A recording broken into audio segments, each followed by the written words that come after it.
Hi, everyone. Welcome to Watauble and our presentation with BJ Cummings. I'm David, the Volunteer Services Manager here, and this is technically our annual Volunteer Appreciation event, but we're very lucky to have volunteers and new friends joining us today. It's been a good couple of years since we've started bringing back audio and Braille volunteers, and we're also recruiting new ones. So there are a lot of good things happening at the library with more to come. I'm going to turn it over to Danielle, our director, to say a few words.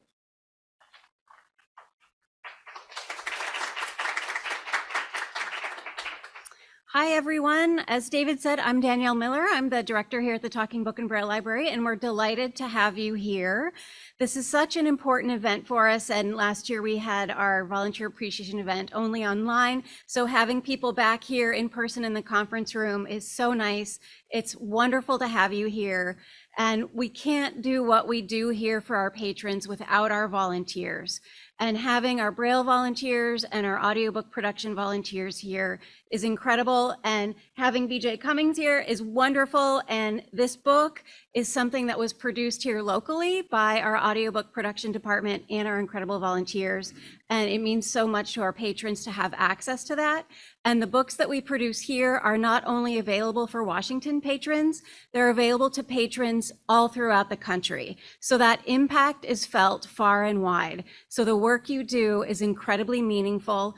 It means so much to me, to the staff, to our patrons. So I can't thank you enough. And over this past year, having more and more folks come back brings life to the building, brings life to the service, and brings life to the community. So thank you. And to anyone here who is not a volunteer, if this is your first time, welcome. Please come back. We love to give tours. We love to have people here, and we'd love to have you learn more about the library. So thank you. And I'd love to bring up Sarah Jones, our Washington State librarian, to say just a couple words.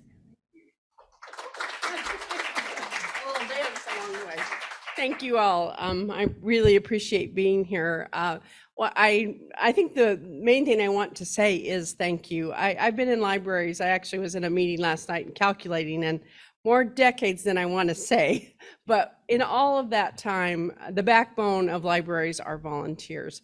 The reach that any library can do is always proportional to the number of volunteers and the support that they get from their community. So that's an in general statement about volunteer, and we know this is a week where we're celebrating volunteers, but this is my second time as a state librarian, so the second time I've had the absolute pleasure of being a part of a Talking Book and Braille library. Last time it was just Talking Book and Braille was done somewhere else. But what I know for an absolute fact here and in my past experiences, this service does not exist in the way that it serves its patrons without volunteers. You are critically important to our success, and we just want to really extend our thank you. And of course, one of the things we always love about volunteers is you can talk about this program in your own community and with your friends. We often know that not everyone knows about the rich resources that are available to eligible patrons in this service. So talk us up and take Danielle up on those tours. So I just want to thank Danielle, the team, and David for the support that they give to make sure this program is so effective and to make sure that you feel recognized and welcome in being one of our volunteers. So thank you.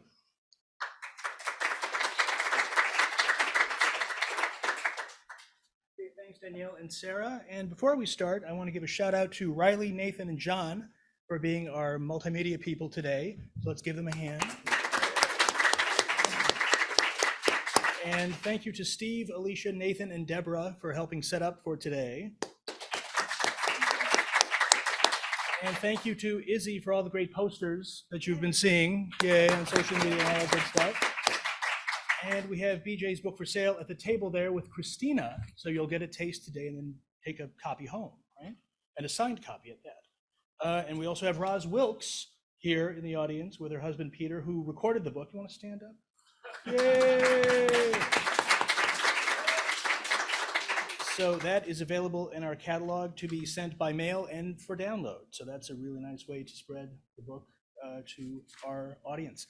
And before we start, I want to say that BJ comes to us through Humanities Washington, a nonprofit organization dedicated to sparking conversation and critical thinking and it provides many other cultural programs to hundreds of thousands of people throughout Washington every year. Their Speakers Bureau presenters visit all corners of the state, and I encourage you to look at their website at humanities.org to find other events like this one. And there are also surveys from Humanities Washington over there in that basket to give feedback for today. And we are going to be setting an online version for all of those who are going to be watching this on Zoom or on YouTube, and so they can respond as well. So now it's time for our feature presentation, and BJ Cummings manages community engagement for the University of Washington's EDGE Center, and that is the Interdisciplinary Center for Exposures, Diseases, Genomics, and Environment. And she has worked in the environmental field in Seattle for 25 years, serving as the director of Sustainable Seattle, Duwamish River Community Coalition, and Puget Sound Keeper Alliance. She is the author of The River That Made Seattle, A Natural and Human History of the Duwamish, and has received the River Network's National River Hero Award for her work leading community-based cleanup and restoration of the Duwamish River. So we are very happy to present BJ Cummings.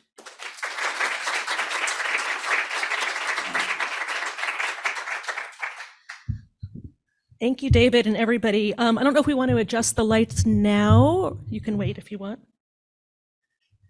Is the screen, does that work pretty well for the screen? Seems like it's still a little fadey, but maybe we can turn them down more when we get to that point. Not quite there yet.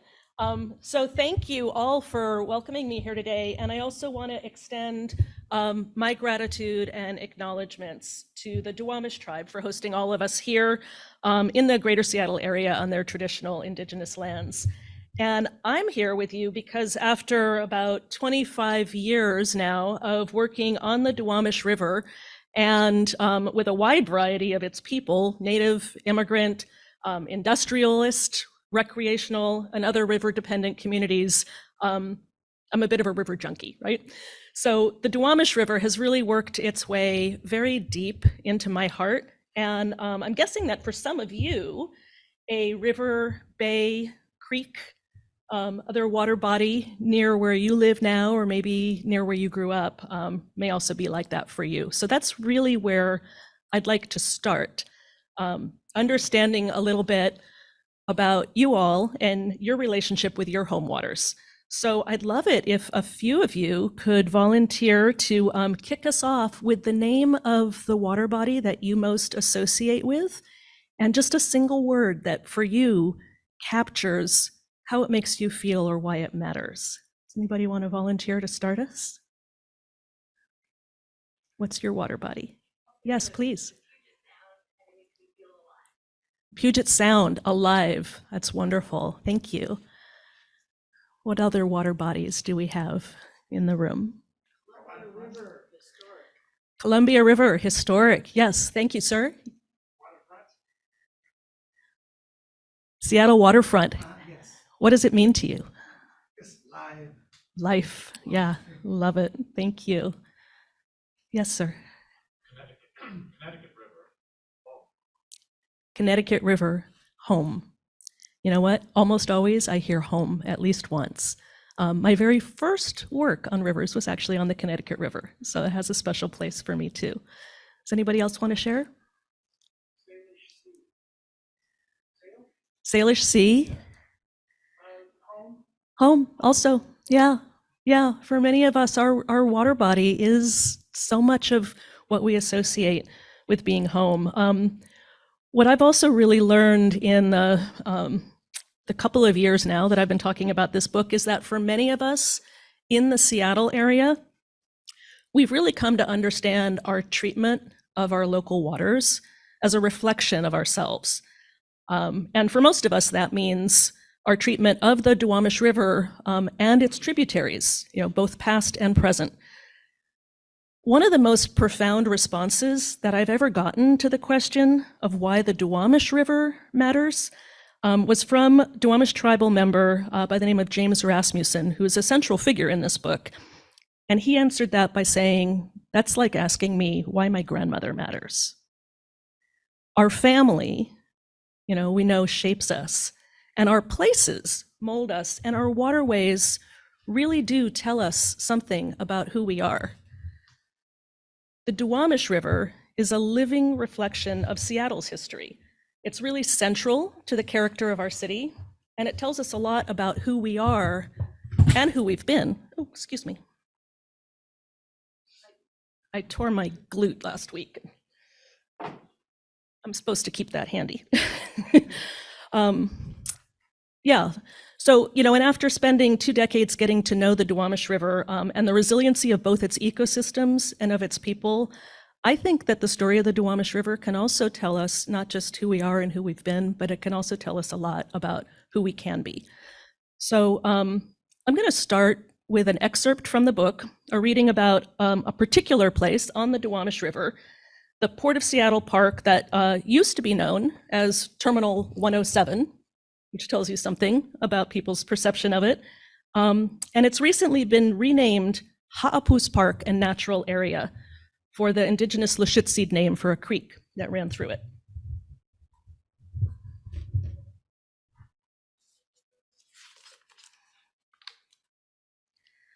A bulldozer was churning up the ground where Cecile Maxwell's ancestral village had once stood. Maxwell, the great-great-grandniece of Chief Seattle, and the new chairwoman of the Duwamish tribe, had been visiting the site upriver of the West Seattle Bridge often. In the months leading up to this day in early July 1976, she had frequently talked with the archaeology students sifting through carefully excavated bores of black dirt speckled with shell and bone fragments. She was eager to learn about their finds and how they might affect her tribe's claims to land and fishing rights in the area.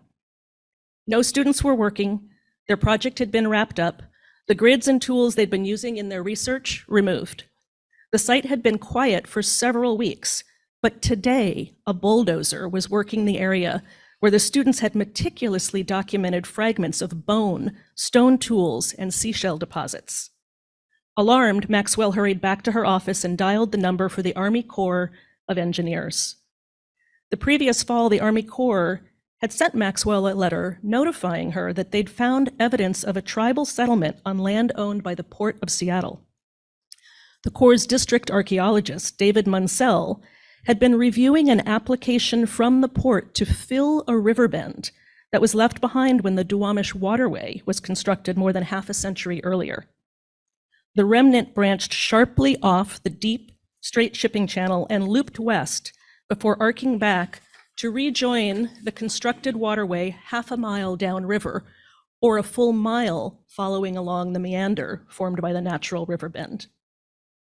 The port's permit application was routine, but a new Washington state law declared a state interest in protecting archaeological resources for their historical and scientific value.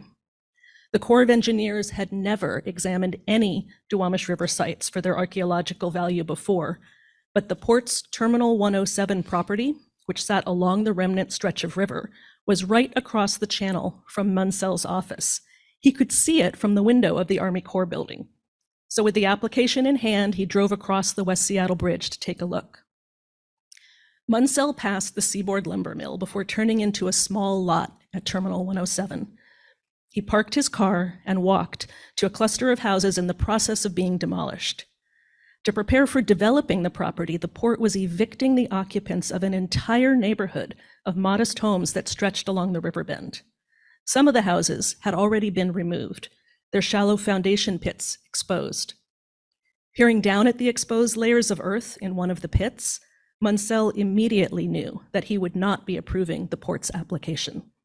A swath of exposed shell and bone fragments more than a foot deep cut across the face of the dirt, a classic midden or disposal ground commonly associated with prehistoric villages. The Port of Seattle's Terminal 107 had archaeological resources in abundance, lying bare for all to see. So, after this visit, the federal government shut down the Port of Seattle's construction project and required them to hire archaeologists to study the site. But despite this, the port ordered the demolition of several more homes right in the middle of the study area. And that's what was happening when Cecile encountered the bulldozer. The archaeologist who was studying the site said that 80 to 90% of the remains had been destroyed. And had that been all that there was to the story, the river bend would likely just be another marine terminal today. But fortunately, that's not all there was to the story. And with that background, I want to read you one more excerpt to tell you a little bit about one of my own first visits to the river.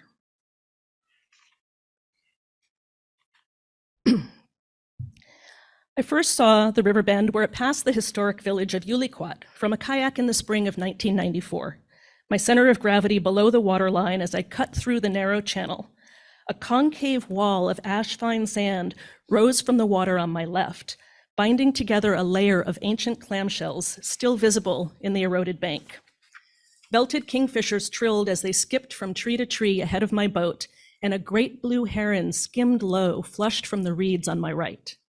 Ahead, a mudflat extended around the bend, alive with speckled shorebirds scurrying along the water's edge.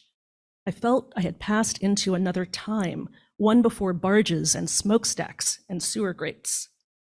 Just 10 minutes earlier, I'd been leading a team of kayakers along Seattle's concrete-lined Duwamish Waterway in a training session for a citizen navy of sorts, ferreting out illegal dumping and industrial discharges fouling Seattle's waters.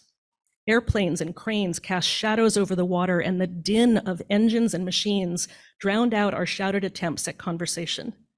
Paddling with cameras and notepads tethered to our boats, we were searching for and finding unauthorized sources of pollution. I'd been on the Duwamish River only once before with Lee Moyer, a former Boeing engineer who made a post-retirement career of designing and building kayaks. We had stuck to the wide shipping channel that day, getting familiar with the many factories and pipes that lined the waterway. The channel had been built straight, dug deep, and lined with industrial berths. There was nothing natural about it. On this training excursion, I decided to hang a hard left after leading the volunteers past the last of a line of factories. With 20 minutes to kill before our session ended, I led the group behind the remnant of a small island. The serene meander we found ourselves paddling along and its sudden proliferation of wildlife was a revelation. It was here that Duwamish tribal chairwoman Cecile Maxwell had encountered and stopped the bulldozer in 1976. Here that early American settlers had built a bustling neighborhood of gridded streets and fishing docks in the 1890s. And here that the Duwamish tribe had lived in a cluster of longhouses and hosted potlatches for over 1,000 years, leaving behind a dense detritus of clamshells. Maxwell's intervention with the bulldozer saved the last remaining bend on the Duwamish River, where we now floated at eye level with the shorebirds. So that's the story of one particular place on the river and the beginning of my own personal relationship with the Duwamish. And with that, I want to shift gears and quickly walk you through the last roughly 200 years in our shared watershed. We might want to bring the lights down a little bit more to make this visible. How does that look? It's okay? All right. Okay, so we're going to start with an image of a map of King County from the 1800s, when the area was first colonized by white settlers. And in this image, all of the branches of the Duwamish watershed, all of the rivers and lakes that made up the original historic watershed are highlighted in blue. And as you can see, it fills most of King County. This is not the watershed we have today. So I'm going to take you through a brief natural and human history of the watershed since the 1800s. The lowest branch of the original Duwamish watershed, and I'm just pointing out the kind of southernmost branch of the river on the screen, originates from the Emmons Glacier on Mount Rainier. After colonial settlement, it was diverted away from the rest of the Duwamish watershed in 1898 by early settler farmers armed with dynamite. They wanted to divert the floodwaters away from their farms, which they had planted in the rich soils of the river's floodplains. So after much fighting back and forth between King and Pierce County farmers, there's a red line showing the diversion of the White River branch to the south. That change was made permanent in 1906 and then enforced by armed guards who patrolled the riverbank so that the southern farmers along its new route wouldn't try to blast it back. And with that permanent change, an entire section of the White River connecting it to the rest of the watershed disappeared.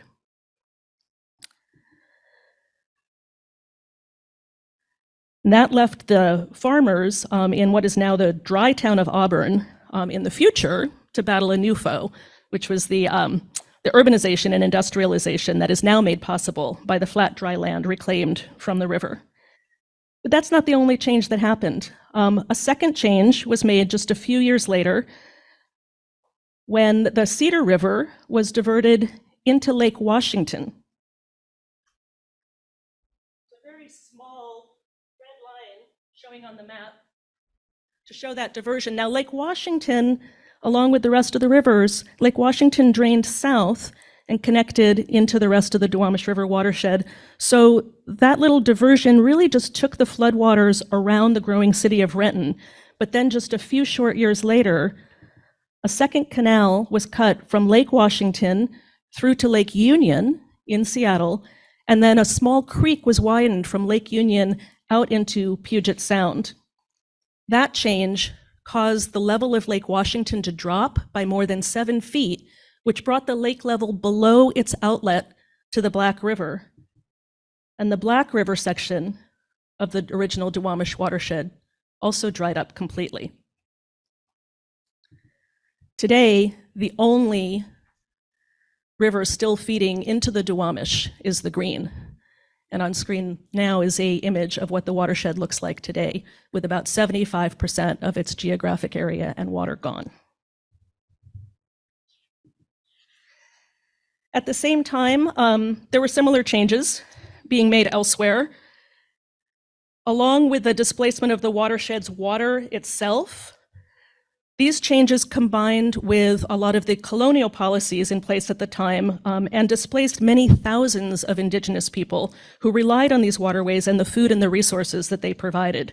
As the Black River dried up, one of the Duwamish elders at the time described seeing laughing settlers filling their gunny sacks with hundreds of salmon that were trapped in the drying pools of water where the Black River had flowed just days before. But then also beginning in 1895, the open bay at the mouth of the river, which is on screen now, began to be transformed as well.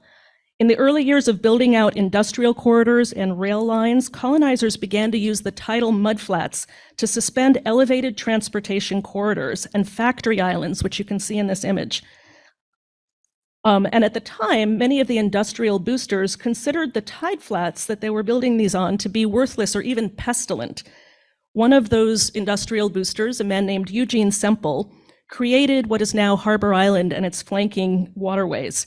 And he boasted about his work by writing, quote, "On this land will be founded the major portion of the manufacturing industries of the city by making solid and substantial land where formerly there was only water, the rising and falling of the tides, and occasionally bare and unsightly mudflats, which were a menace to the health of the dwellers on the adjacent dry lands."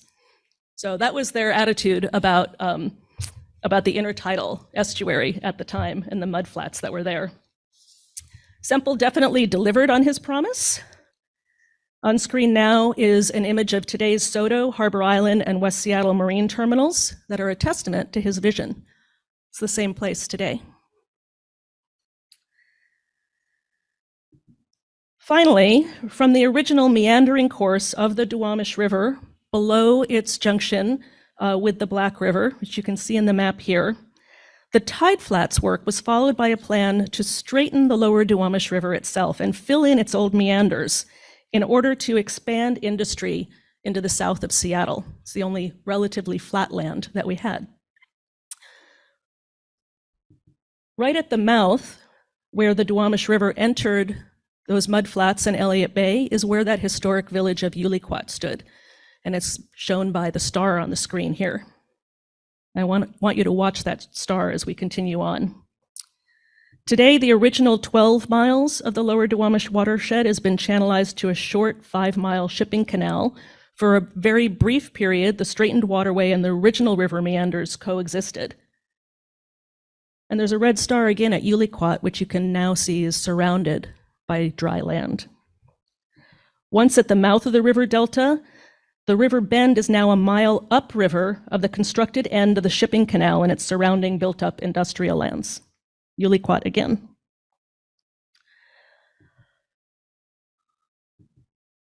And on screen now you can see the river bend as it is today in the middle of the industrial lands, and a star again showing the position of Uliquat, the original village. So I want to put the contemporary Duwamish River in a little bit more perspective for you. So I'm going to start a virtual tour created with Google Earth of one of the original historic reaches of the Duwamish watershed. Exit out of this for just a moment.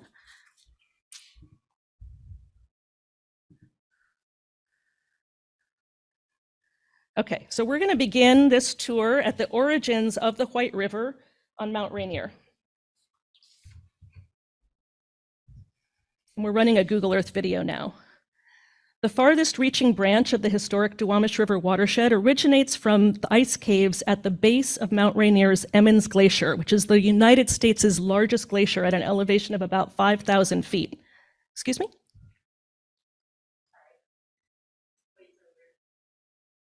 Oh, sorry. This is the origin of the White River, which was later severed from and redirected away from the Duwamish watershed.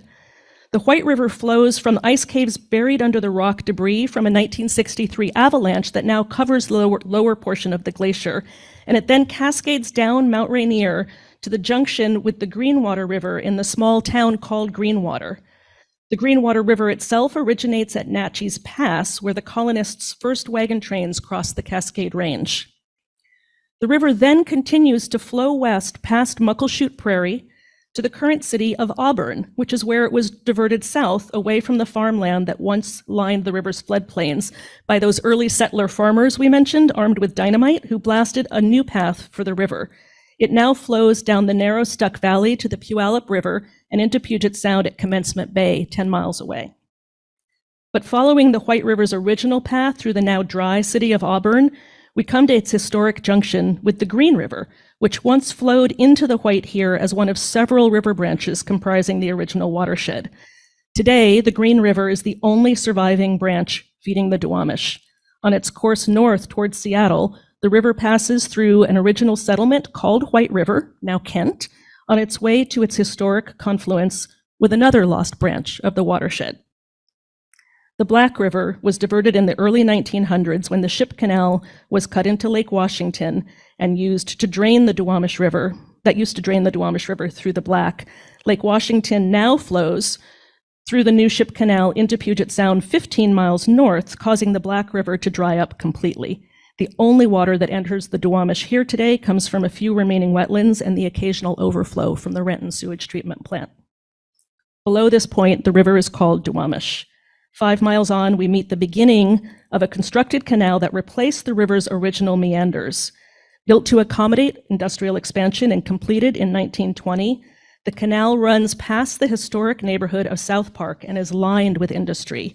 The Boeing Airplane Company's Plant Number 2 can be seen in the foreground here. Across from South Park on the Boeing side, the industrial residential fence-line community of Georgetown is where Seattle's very first white settlers claimed land on the banks of the Duwamish River, in the midst of dozens of the tribe's longhouses and in the heart of their traditional homelands. Only one original river bend remains on the lower Duwamish River, at the historic Duwamish village of Uliquat. It was here that the discovery of the prehistoric tribal village in the 1970s stopped the Port of Seattle's bulldozers from filling in the river's last bend in order to build one more marine terminal. This used to be the mouth of the river, opening up onto open water and tidelands. All of the land downriver of Uliquat is constructed land, built for shipping and industry. The island in the center of the historic estuary is Harbor Island, which was the largest man-made island in the world at the time that it was built. And on the far side of Harbor Island, the Duwamish enters Elliott Bay in Puget Sound on the downtown Seattle waterfront. So during the time, going back to my slides now. There we go. During the time that all of these changes were taking place in the watershed, equally dramatic changes were taking place among the river's people. White colonial settlement really turned the watershed's social landscape upside down. And I'm going to introduce you to one of the families who kept meticulous records of what happened to them in the 7 generations that have passed since white settlement. On screen is a photo of an elder, a Duwamish elder, sitting at the base of a tree. A couple of decades before the first settler put down roots in the current city of Seattle, so that's when the Maples, Collins, and Van Asselt families claimed lands on the banks of the Duwamish River before the arrival of the Denny Party. This man, Sebald, and his sister, Tupt Aleut, were born to a Black river family in the village of Spabadid. They were highborn or among the leadership class of the region's indigenous people at the time. And Sebald was a healer, a doctor for his community. His sister married Crus Canum, who was a Skagit chief from Whitby Island, who was an ally of Chief Sealth and signed the Treaty of Point Elliott alongside him. He and Tupt Aleut had 2 daughters, and Sebald became known as Dr. Jack or Uncle Jack to his family. Canum and Tupt Aleut's daughter, Keolitsa, shown in this photo, moved back to her mother's ancestral village of Spabadid on the Black River, just as white pioneers were beginning to settle in their homelands. Her family's oral history says that she was then kidnapped by the Yakima tribe and later escaped using a canoe and paddle to make her way back home, that she had to steal from the Yakima. When she got home, she married one of those early white pioneers, a man named Dr. Reuben Bigelow, who also opened the region's very first coal mine on the Black River. And after he died a few years later, she married another settler, and she and her family eventually moved to Vashon Island. Their first daughter, Nellie, who's now shown on screen with her son, was among the Puget Sound area's first generation of mixed native settler children.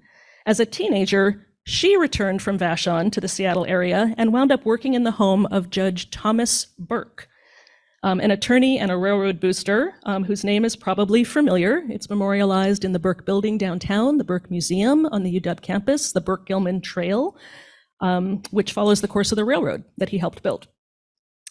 And it seems that Nellie learned a great deal about the law and land transactions while she was living with Burke, and may have helped her Uncle Jack secure a homestead land claim in the 1890s on the Cedar River. It's the only such claim ever granted to a Duwamish person in their homelands. Nellie's son, who's shown in this photo, also married a white immigrant to the territory. Nellie married a white immigrant and had a son, Myron, who was named after his father, after she negotiated a series of land deals that helped gather her Duwamish family back together in their natal watershed. She and her husband homesteaded on top of Beacon Hill, overlooking Lake Washington. So Myron Jr., who you see in this photo, was a child when the Duwamish River was being straightened, when the lake level dropped, which they could see from their house, and when the tidelands in Elliott Bay were being turned into Seattle's industrial powerhouse. And he wound up working in one of the first shipyards, one of the first industries at all, on Harbor Island. Today it's still there, and it's called Vigor Shipyards. He was also a founding member of the Duwamish Tribal Council, organized under the governing US laws that were required at that time in order to carry on their tribal governance.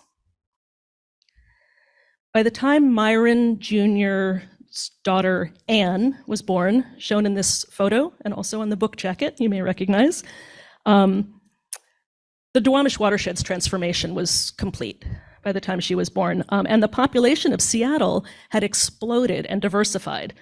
She actually grew up during World War II and remembered their Beacon Hill neighbor, Tadashi Yamaguchi, being taken away and interned with the rest of his family in 1941. She raised her own son in the same house that her grandparents had homesteaded and followed her father in serving on the Duwamish Tribal Council. And in the photo here, she is shown holding the canoe paddle that Keolitsa, who's in the photo above her, used to escape from her abduction by the Yakimas. It's still in the family today. Anne's son, this is now Chris Kanem and Tup Dalyut's great-great-great-grandson, James Rasmussen, was born in 1955. And I'll read a description of him as a young man taken from the book. 6 feet tall, James carried himself with pride. His brown hair was pulled back in a long ponytail, and he sported a thick beard. He was a notable musician in Seattle's vibrant jazz scene at the time, and at age 24 was following in the footsteps of his mother and grandfather on the Duwamish Tribal Council. We're going to come back to James and his relationship with the river in just a minute. But first, James's niece, his sister's daughter, Christine Nelson, shown here, is the 7th generation since Dr. Jack and his sister greeted the first white settlers to Puget Sound. She's also the 4th generation of his family to serve on the modern Duwamish Tribal Council. So the changes that this family have witnessed in the Duwamish watershed and their adaptation and resilience, really are astounding, but they're not alone.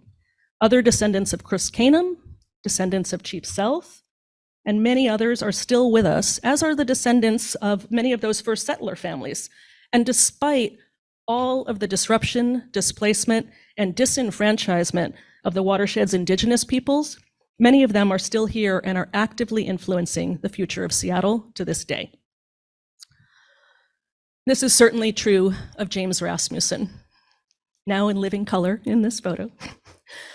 Just as his ancestors did, James has a way of forging alliances with people who are really quite different from himself. So I want to just tell you one such story. In 1984, James met John Beal. John was a Vietnam War veteran who moved to the Duwamish Valley in 1976, the same year that Cecile stopped the bulldozer.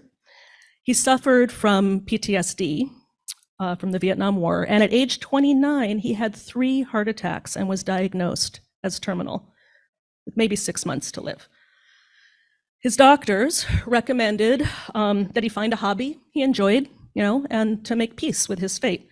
So John turned to the little semblance of nature that he could find in a deep ravine behind his house in South Park, with a murky stream and thick blackberry brambles and piles of trash. But grateful for the quiet refuge that it gave him in his illness, he resolved he was going to clean it up. He wanted to leave his little patch of nature better than he'd found it. He succeeded, and much of his story has now literally been told all around the world, in part because he also survived another 30 years. The part of the story, you can now see John on screen as well, the part of the story that is much less known, though, is the relationship between James and John. In 1984, John Beal approached the Duwamish tribe to ask for their help restoring salmon in the Duwamish River and in his little creek, Ham Creek. As the council heard him out, James was particularly impressed with John's passion and with his work, and the two of them formed a partnership that would help transform both the creek and the river over the next 2 decades. They worked together to focus attention on the river that had sustained James's family for generations, and the creek that John credited with keeping him alive. In the year 2000, they recruited a broad coalition of Native, environmental, social justice, and neighborhood groups to create the Duwamish River Cleanup Coalition.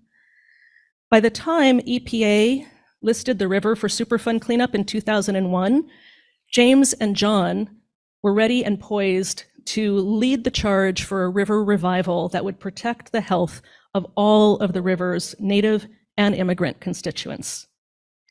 In the years since, the river's been transformed from the dumping ground that I first encountered in 1994. On screen is a photo of that I took on that first river paddle that I described at the beginning here, to a place where thousands of volunteers have now restored riverfront habitat that had long since been destroyed. You could see the transformation from this dumping ground to a vibrant green riverbank in certain parts of the Duwamish. And in addition, the watershed's Native people, shown here in this photo on a canoe journey on the river, have been undertaking a cultural revitalization of their river traditions, their resource uses, and their political leadership in the Seattle area.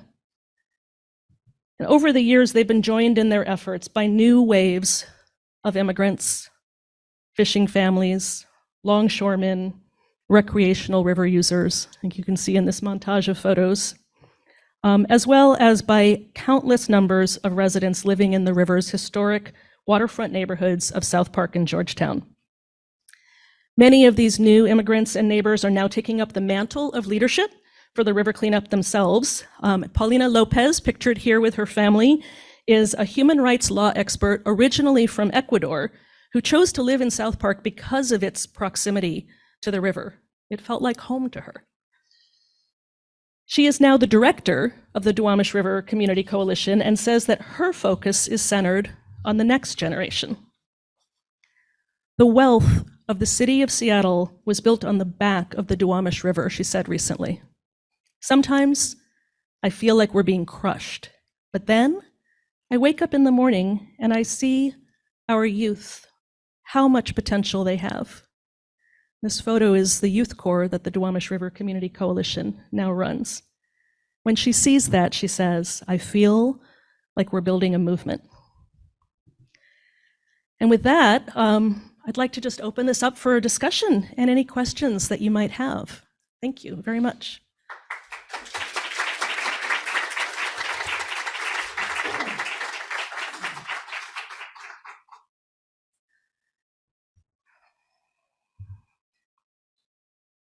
Yes, hi. Thank you for sharing. Could you talk a little bit about your process, about the things that compelled you to want to write the book, what finally made you do it, and also how long it took you to write? Yes, sure. So James and John and some of the other coalition groups, members that they had pulled together back in 2000, asked me in 2001 if I would help coordinate their efforts. And they were a true coalition of all of these different interest groups. I had previously worked for one of them, Puget Soundkeeper Alliance. I had been their soundkeeper for 5 years, out, finding sources of pollution in Puget Sound and the Duwamish River. So I knew most of them, and they knew my work, and I was kind of their glorified secretary for almost a decade, helping to coordinate their efforts and really bring their vision for the river to fruition. But as a primarily environmental justice concern, right? These are Native communities, low-income communities, communities of color who are impacted, low-income workers as well, subsistence fishers. A lot of my work, my job, as I saw it in that first decade, was to help build the capacity of those community representatives to do the work themselves. So we focused on, a lot of administrative stuff, getting 501c3 nonprofit status, grants, and really building relationships and technical understanding of all the things that go into a Superfund cleanup, very complex technical issues. And then once we had kind of accomplished that capacity building, the best thing that I could do was essentially to get the heck out of the way, right? And so that the community could really lead for itself. Because I was being confused with the leader at that point, and that was not who I was. So I stayed in a supporting role, helped them continue to raise funds while James Rasmussen took over the directorship of the organization. He had been the Duwamish Tribes liaison and took over the organization. And then I also helped them start developing a relationship with the University of Washington, where I work now. And we started doing our own health studies because nobody else was doing it. So that lasted for almost another 10 years. And Paulina Lopez then, when James was ready to retire, Paulina Lopez then took over as director. And she had started as a volunteer with the organization and had started to then form the youth corps and do a lot of other work. So at that point, I no longer was needed, which was fantastic. But I also knew that most of Seattle had no idea about what the Duwamish River was all about. Most of Seattle probably didn't even know that Seattle had a river. right? There's still people I meet all the time who don't know that we have our own river. We only have one, but they don't know it exists. So, and in addition, the histories of Seattle completely ignored the role that the river and all of its people, native and immigrant and industrial, right, had contributed to making the city. The city would not exist without the resources of the Duwamish River. So, so that just kind of stuck in my craw.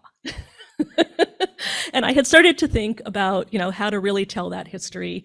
And there was a lot to it. So it turned into a book.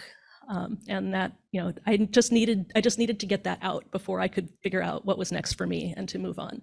So it took a few years. I did work part-time up until the last year, and then I had to just take a complete year off and deep dive and finish it up.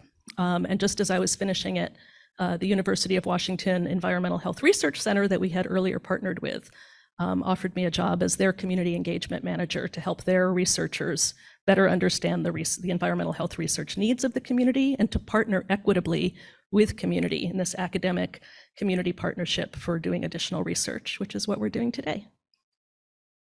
Yeah.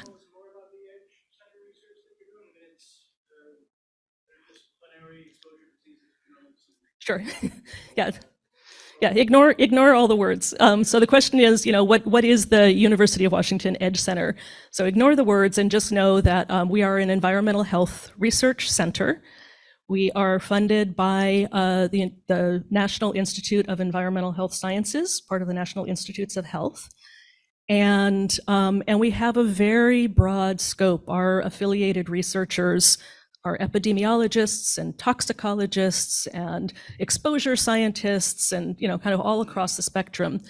And I have the great pleasure of being this kind of liaison or bridge between them and communities, not just Duwamish, we work elsewhere as well, but communities that are impacted by environmental exposures of various kinds really need to understand them better and need to be able to take action, right, to improve their environmental health conditions.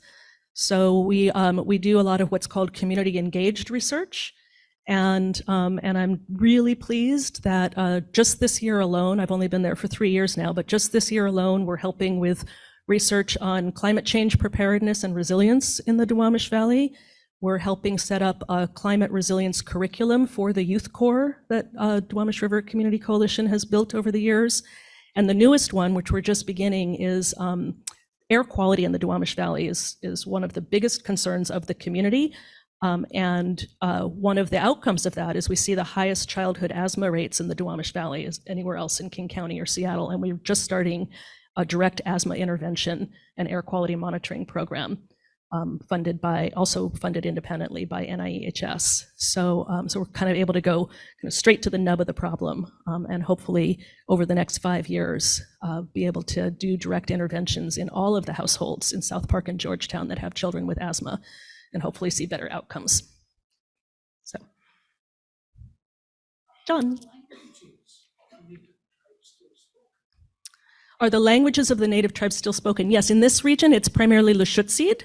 There are not very many speakers, but we do have some speakers. One of the most well-known today is Ken Workman, who is on the Duwamish Tribal Council and is a direct descendant of Chief Sealth, Chief Sealth's 7 whatever number of times grandson.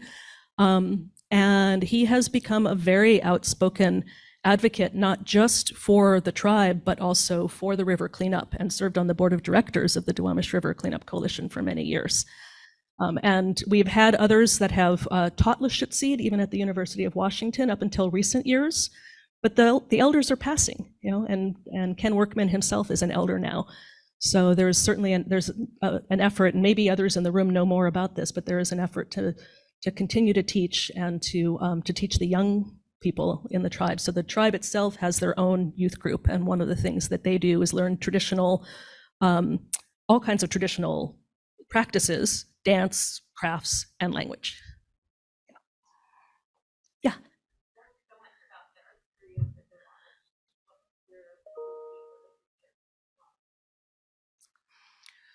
So what is my hope for the future of the Duwamish, the river or tribe? River, thank you. Okay, that's good distinction. So the question of what my hope is actually one that I kind of consider irrelevant, not to diminish the question, but the question is, for me, what is the community's hope, right, for the Duwamish River? And fortunately, they have done the work to tell us, made the effort to tell us exactly what that is. In 2009, I believe it was, I helped coordinate the Duwamish Valley Vision, which meant I was just writing down what everybody said. Again, glorified secretary. But we were able to really consolidate. We involved over 500 people, variety of backgrounds. I think it was at that time 5 different languages that we were able to work in. We now work in about 9 different languages. And developed this kind of consensus vision for the Duwamish Valley. And that is that we don't just want a clean river, we want a healthy community. And that means culturally, economically, environmentally, et cetera. So a lot of the work that we're doing today, and the reason I'm at UW, is in pursuit of, how do we actually tackle this much larger vision of an overall healthy community, which is the river and everything else. And that's part of why we're working on air quality. It's part of why we're working on climate change. And then there are other that I'm not directly involved in. There are other economic initiatives and services. We now have a library. That was one of the things that they wanted, at the time, was we just want some basic services that the rest of the city has and we don't. And those things are slowly happening. But it's a healthy community. That is the vision.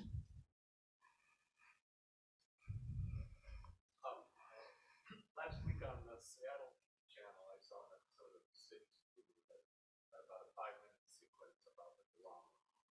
And what they did on that show, they showed up. There's a river tour, a monthly tour of 5 miles of river that has been done. And they took you on the tour. And the tour guide, I don't remember his name, maybe it's somebody you mentioned in the talk. He was very knowledgeable in a number of the Duwamish tribe. But is that part of some sort of outreach to inform people about the Duwamish that's pretty full boat? Sure. Yeah. So the question is, sorry, your name? Steve had seen episode or some film on TV about a boat tour, and is that part of the ongoing outreach and education? And the answer is absolutely yes, and it has been for 20 years now.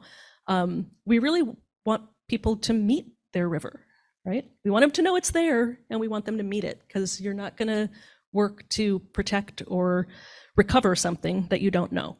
So Duwamish River Cleanup Coalition has been doing both boat and kayak tours of the river for many, many years. The boat tours can often accommodate 50, 60 people. They're open to the public. They're usually free of charge. And yeah, I would reach out to them and ask when the next one is. I know they have a series of 5 coming up this summer. And last I saw, there was still space available on at least a couple of them. Their website is really simple. It's drcc.org. And you can find the information about getting on one of those boat tours there. I highly recommend it.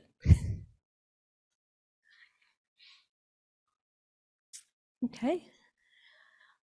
Thank you so much, BJ. I'll stick around. There are books in the back of the room for those interested, and I'd be happy to stay and sign them for you if you wanted to get one. Thanks so much. Here's the standard issue thank you appreciation certificate. You mentioned Humanities Washington surveys? Surveys? Oh, Humanities yes, Washington. yes. So as I mentioned before, the surveys for Humanities Washington are over in the basket, so please, fill out and I guess drop them face down in the basket.